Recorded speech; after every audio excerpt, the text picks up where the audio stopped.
अस्सलाम वालेकुम दोस्तों, मुझे अच्छी तरह से याद है कि कल जब पाकिस्तान और वेस्ट इंडीज़ का मैच ख़त्म हुआ तो हम आपस में बातें कर रहे थे कि इंडिया कितने मार्जिन से हारेगा।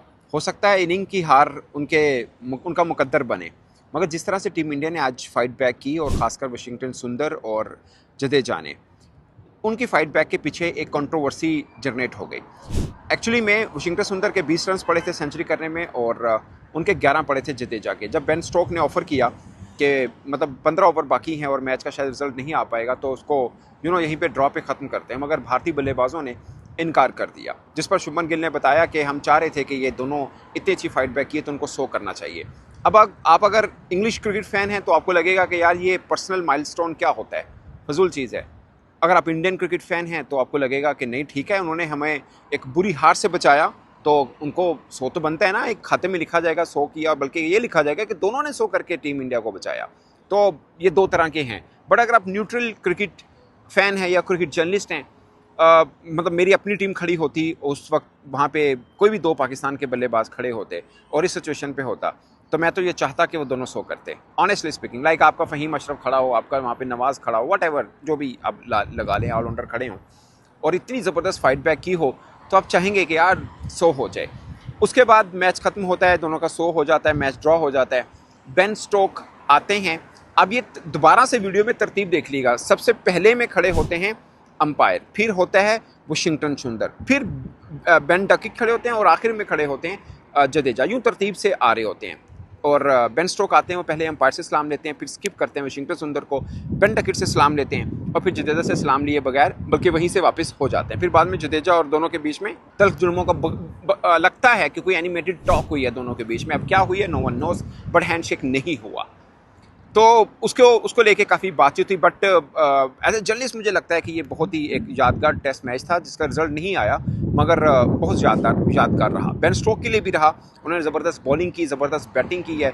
जॉय रूट ने ज़बरदस्त की है। जायसवाल ने फर्स्ट इनिंग के अंदर 50 किया। ऋषभ पंत इंजर्ड हुए, उनका भी 50 था। लेकिन overall at the end of the day जिसने मैच को इंडिया की तरफ पलटा, ये ड्रॉ इंडिया की जीत एक्चुअली में, क्योंकि अब लंदन जाएंगे तो उनके पास एक उम्मीद है कि अगर वो टेस्ट जीत जाते हैं तो सीरीज़ लेवल कर सकते हैं। तो ये बहुत बड़ी है। अदरवाइज आज ख़त्म था उनके लिए, ये टूर ख़त्म था। अगर आज जीत भी जाते तो सीरीज़ तो पहले की वो हारे हुए हैं। तो ये रहा। अच्छा, याद रहे कि ये पिच अब इंग्लैंड में होता है ऐसे। मोहम्मद यूसुफ ने भी 200 किए, पाकिस्तानी बल्लेबाजों ने भी अच्छी बैटिंग की हुई है यहाँ पे। ओवरऑल यहाँ पे इतने रन होते हैं, मगर ऐसा नहीं होता कि लगातार 4 मैचेस के अंदर इस तरह की बैटिंग पैराडाइज विकेट मिले।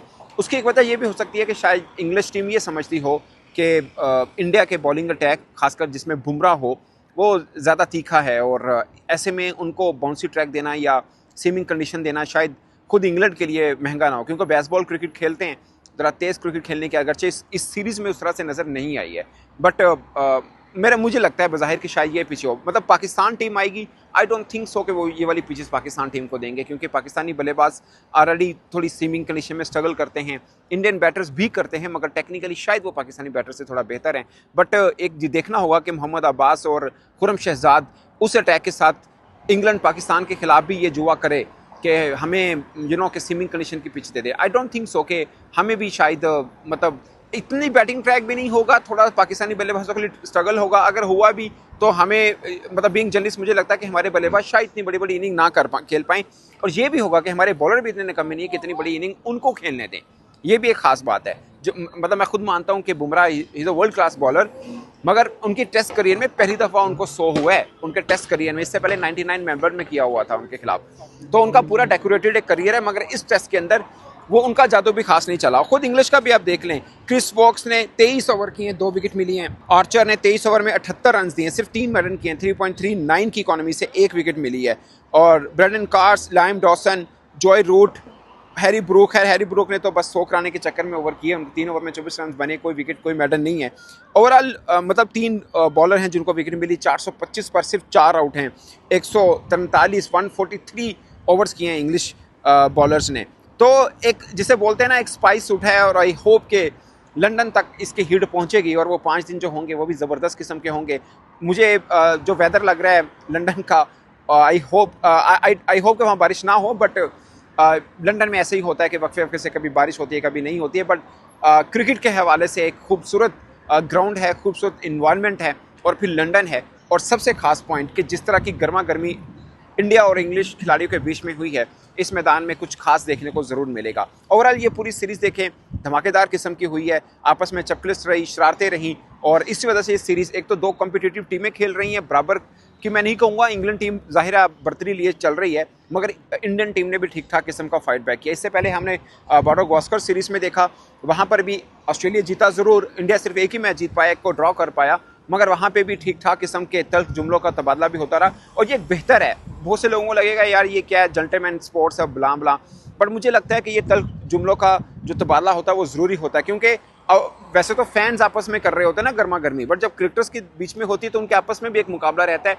और फिर फैंस अज्यूम करते हैं कि नेक्स्ट ग्राउंड के अंदर आकर जब दोनों का आमना सामना होगा, मैं ये सोच रहा हूँ बेन स्टोक्स जब दोबारा इंडियन बैटर्स के सामने एक नए मैच में, नए मैदान में, नए दिन में उतरेंगे तो क्या लेके चल रहे होंगे, सेम इंडियन क्रिकेटर जो हैं वो क्या लेके चल रहे होंगे। So series is on for India as well, मतलब वो ड्रॉ कर सकते हैं, और इंग्लिश के पास ये है कि वो हारने का चांस तो नहीं है उनके पास, बट सीरीज जीतने का ऑफकोर्स उनके पास चांस है, और मुझे लगता है कि वहाँ पर भी इंग्लिश टीम को एडवांटेज है, बर्तरी है। बट जो फाइट बैक इंडिया कर रहा था, मैं बिंग जर्नलिस्ट नहीं मान सकता था कि विराट कोहली, रोहित शर्मा, मोहम्मद शामी के बगैर टीम इंडिया इस किस्म की फाइट बैक कर सकती है इंग्लैंड की सरजमीन के अंदर। अपने घर में खेल रही होती तो वो जीत भी जाती तो कोई ज़्यादा फर्क नहीं पड़ता, बट इंग्लिश कंडीशन के अंदर इंग्लिश टीम के खिलाफ इस तरह से करना उनके लिए खास है। ऑफ कोर्स आज के दिन इंडियन फैंस शायद इसको जीत के तौर पर ही समझें, और जो कि है भी उनके लिए, बट सीन इज ऑन, और आखिरी टेस्ट मैच देखते हैं किसके नाम चलता है।